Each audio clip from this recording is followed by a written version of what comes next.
আমি যে রেসিপিটা আপনাদের সঙ্গে শেয়ার করব নাম হলো থোড় চিংড়ি পোস্ত। এটা শরীরের পক্ষে উপকারী তো বটেই, খেতেও দারুণ টেস্টি। বন্ধুরা, এটা হচ্ছে থোড়, যেটা আপনারা ছোট পার্ট দেখাচ্ছি, এটা লম্বা লম্বা হয়, আপনারা ভালোই চেনেন। এটা সবজির যে কোনো বাজারে পেয়ে যাবেন। এটা যারা চেনে না তাদের উদ্দেশ্যে বলি, এটা কলা গাছের স্টেমের ইনার পার্ট। এটা কলা গাছের স্টেমকে ছাল ছাড়াতে ছাড়াতে একদম লাস্ট পার্টটা যেটা হচ্ছে ওটা হচ্ছে থোড়। এটা যার কোনো ছাল ছাড়ানো যাবে না আর। এটা সাদা রঙের হয়।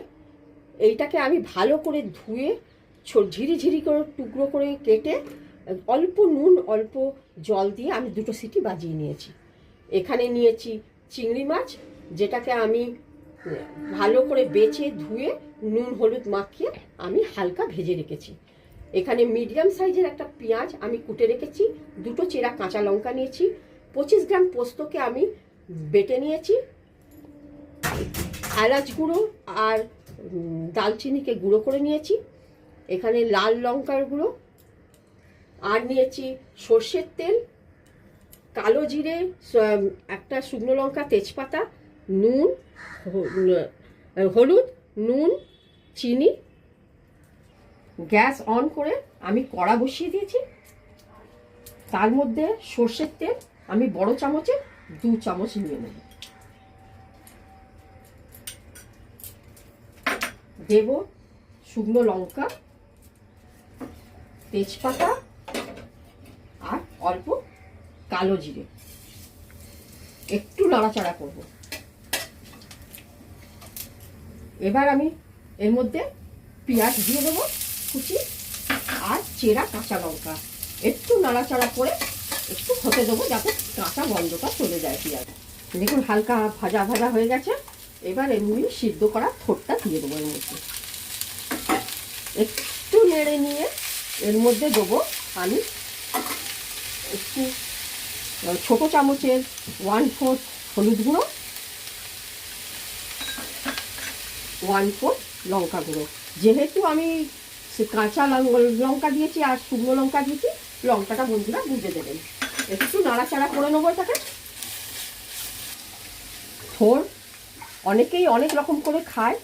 যারা কিছু লোকেরা থোড়কে কাঁচা থেতো করে রস করে খায়, অনেকে আমার মতন এরম করে অনেক রকম রান্না করে থোড় খায়। যে কোনো রকম করেই খান, থোড় কিন্তু খুব উপকারী শরীরের পক্ষে। আমাদের শরীরে হার্টের ব্লাড প্রেশারকে নিয়ন্ত্রণ করে। এই জন্য ছোটো থেকে বয়স্ক সবাইকে সপ্তাহে 1 দিন অন্তত থোড় খাওয়া দরকার, যাতে শরীরের ব্লাড প্রেশারটা নিয়ন্ত্রিত থাকে। আর পোস্ত আমাদের শরীরে ঠান্ডা রাখে শরীরকে। এই যখন নেড়ে টেড়ে নিলাম ভালো করে, এই দেখুন নুন হলুদ নুন আর জল দিয়ে যেটা সেদ্ধ করছিলাম থোড়টাকে, ওই জলটাকে দিয়ে দেবো এর মধ্যে।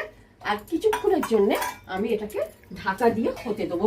আর মিডিয়াম আঁচটাকে একটু মিডিয়াম হাইতে করে দেবো। ঢাকা খুলে দেখুন অল্প জল শুকিয়ে এসেছে। এবার এর মধ্যে দেবো মাপ মতো নুন। যেহেতু সেদ্ধ করেছিলাম নুন দিয়ে, এই জন্যে বুঝে দেবেন নুন। আর ছোট চামচে 1/2 চামচ আমি চিনি দেবো। আপনি গুড় ব্যবহার করতে পারেন। আবার একটু ভালো করে নেড়ে নিয়ে আবার একটু ঢাকা দেবো কিছুক্ষণের জন্য। ঢাকা খুলে এর মধ্যে পোস্ত বাটাটা দিয়ে দেবো। সুন্দর গন্ধ ছেড়েছে। আর দেবো এলাচ দারচিনি গুঁড়ো অল্প, ছোট চামচের 1/2 চামচ দিয়ে নাড়াচাড়া করে দেবো।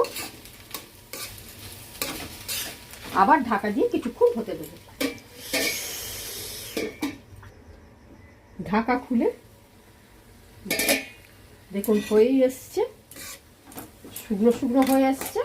এবার এর মধ্যে এই চিংড়ি মাছগুলো দিয়ে ভালো করে মিক্স করে কিছুক্ষণ হয়ে এটাকে আমি গ্যাস বন্ধ করে আমি স্ট্যান্ডিং মোডে 5-7 মিনিট রাখবো। গরম সার্ভ করব। থোর চিংড়ি পোস্তকে একটা প্লেটে আমি সার্ভ করে দিলাম। এলাচ আর দালচিনিগুলো ছড়িয়ে এটাকে একটু ডেকোরেট করে দিচ্ছি।